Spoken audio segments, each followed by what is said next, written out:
ultimately where I think brand is really going to matter, if we're talking about Southern Turf Co in the future, what's happening in turf. So today, turf, it's dyed plastic, right? So while, it saves on water, pesticides, and gas and pollution, we're still putting plastic out in people's yards.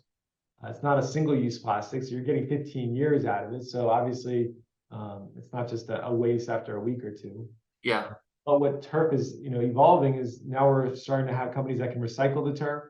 We can create turf with post-recycle plastic, so that way it's more than one-time use. And so that technology is coming, and we as Southern Turf Co, tying to our values of wellness and reducing pollution and reducing water usage, if we can become the household name of Southern Turf Co is, the environmentally right way to install turf, that's something that is really exciting. Maybe Tesla has done that in terms of thinking about, hey, I want to drive a car and also have a positive impact on climate. Yep. But I think there's no turf companies are doing that today. So that's something we're really thinking about. How do we become the dominant player in the turf space when we think about that type of business? Yeah, I love that. And that I was talking to a client last week about kind of like mission, vision, values. A lot of the time, those things are just kind of made up because we know that they need to be there.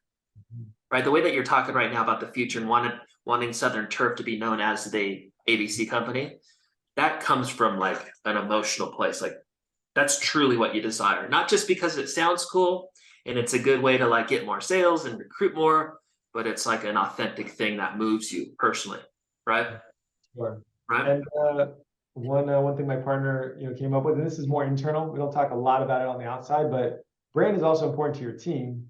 And so we have this Better World Index, and basically just tracks, how much water are we reducing, saving, the country as a company, how much pesticides are we reducing with every install. And so we've got this kind of leaderboard, this graph, and it's just showing the positive impact we're having on the environment every single day that we go out there and hustle.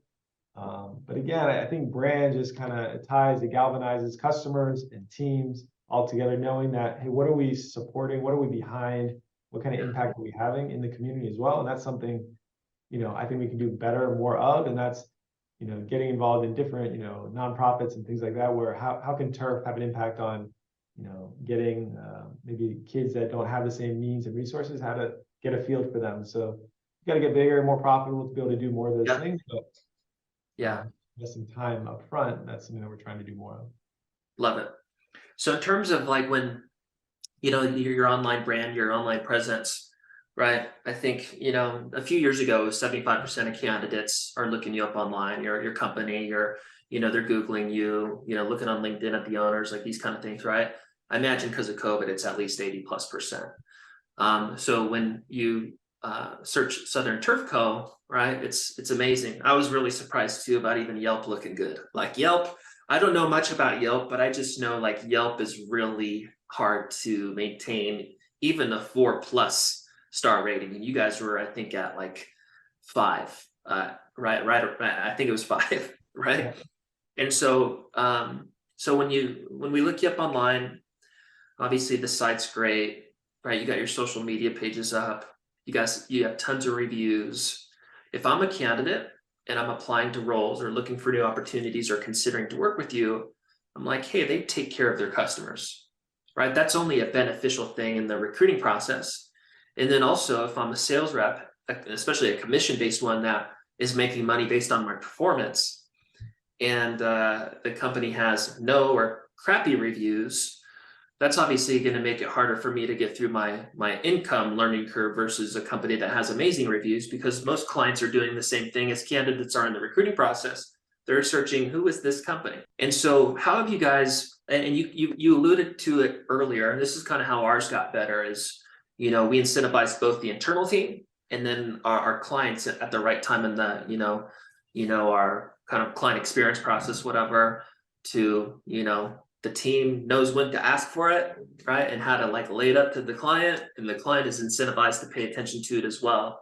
And those seem like at a high level, those are like two really important things. But talk in detail how you guys get so many great reviews and what that process is like. Yeah. So what comes to mind is an old phrase, what gets measured gets made. Mm-hmm. So, if it's something that you start to track and you make as important, everyone starts to focus on it, right? So that's the first thing, is you actually got to track it and talk about it. Yeah.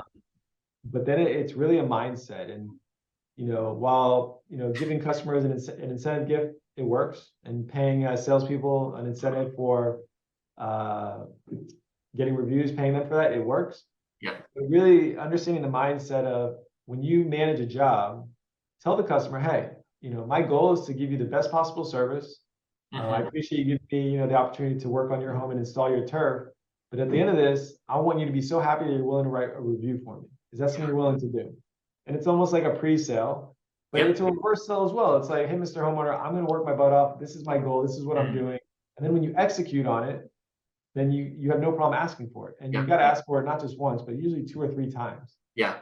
It's no different than when you close a sale. To get the review, it's still a sales process. You got to ask, you got to text, you got to send the link.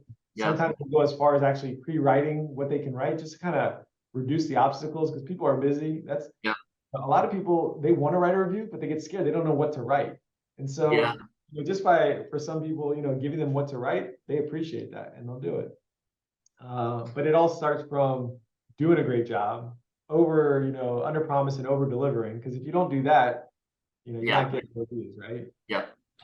And then for a sales team, if I'm trying to coach my sales team how to get more reviews, yeah, you can make, $50 for getting a review for the company, great. But where it's really going to affect you long term is you're going to have people call in the office saying, I want Joey to come out because I read all the reviews and Joey's name was in all of them. So Love it. you're building your own personal brand, right, within our company infrastructure, where people know you as the guy at Southern Turfco.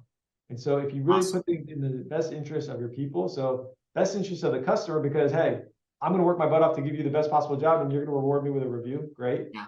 Hey, Mr. Salesperson, the more reviews you get, the higher your closing rates. And I've seen it, 5 to 10% closing rate increases when you get Yep. 5 or 6 reviews with your name on there. And so I think that Very we're cool. always in coaching them, but that's kind of how we've made it happen. Yeah. Yeah. That makes total sense. That's great advice.